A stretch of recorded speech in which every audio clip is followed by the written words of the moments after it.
নমস্কার। আজকে আবারও একটি আলোচনা নিয়ে আপনাদের সামনে চলে এলাম।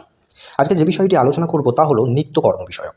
আমরা দেখতে পাই যে কিভাবে আমরা শৌচ করব, কিভাবে আমরা ধৌত থাকব, কিভাবে পরিষ্কার পরিচ্ছন্ন থাকব, কিভাবে ভগবানকে ডাকতে হয়, কিভাবে অর্চনা করতে হয়, কিভাবে আচমন করতে হয়, কিভাবে পুষ্প দিতে হয় ইত্যাদি যাবতীয় কর্ম আমাদের দৈনন্দিন জীবনের যে যাবতীয় কর্মগুলি রয়েছে সেই কর্মগুলি কিন্তু আমরা শাস্ত্র খুললেই কিন্তু দেখতে পাই। কাজেই আমরা এটা ভেবে নিতে পারি যে আমাদের দৈনন্দিন জীবনের যত কিছু আচরণ রয়েছে, যত কিছু প্র্যাকটিস রয়েছে, অভ্যাস রয়েছে সব কিন্তু আমরা শাস্ত্রেই কিন্তু পেয়ে যাই।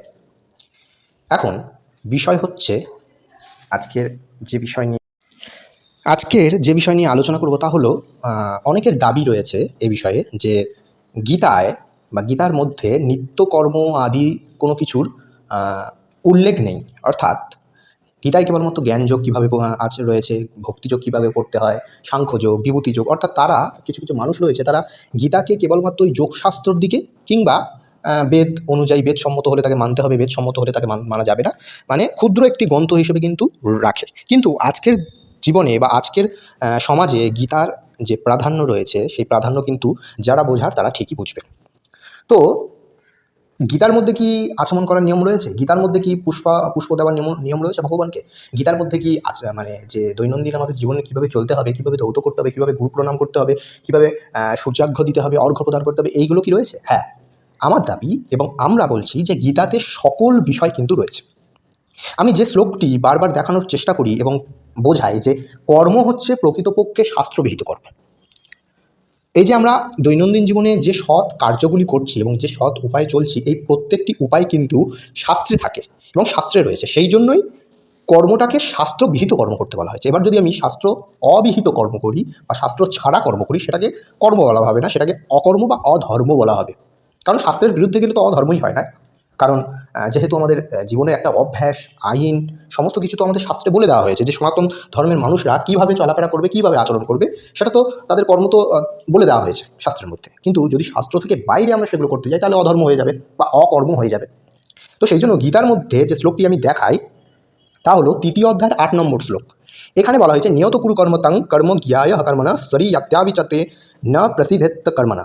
এই যে শ্লোকটি, এই শ্লোকটিতে কিন্তু বলেই দেওয়া হয়েছে যে এর অনুবাদে বলা হচ্ছে তুমি শাস্ত্রবিহিত নিত্যকর্মের অনুষ্ঠান করো, যেহেতু কর্ম না করা অপেক্ষা কর্ম করাই ভালো। সর্বকর্ম শূন্য হইলে তোমার শরীরযাত্রা নির্বাহ হইবে না। অর্থাৎ কেউই, কোনো মানুষ, এর আগে আমরা বলেছিলাম একটা ভিডিওতে, কোনো মানুষই কর্ম ছাড়া রাখতে পারবে না, তাদেরকে কর্ম করতে বলা হবে। এখন সে খারাপ কর্ম করবে কি ভালো কর্ম করবে সেটা তার উপর করছে, তার উপর নির্ভর।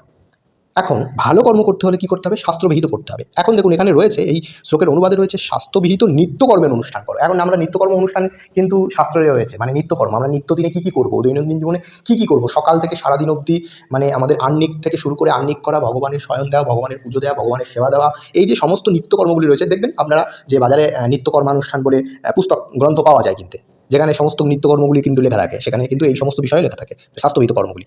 তো গীতাতে এই জায়গাতে এই যে 8 নম্বর শ্লোকে সেই নিত্যকর্মের অনুষ্ঠান করতেই বলা হচ্ছে যে এইগুলো শাস্ত্রবিহিত কর্ম, এই শাস্ত্রবিহিত কর্মগুলি করতে হবে।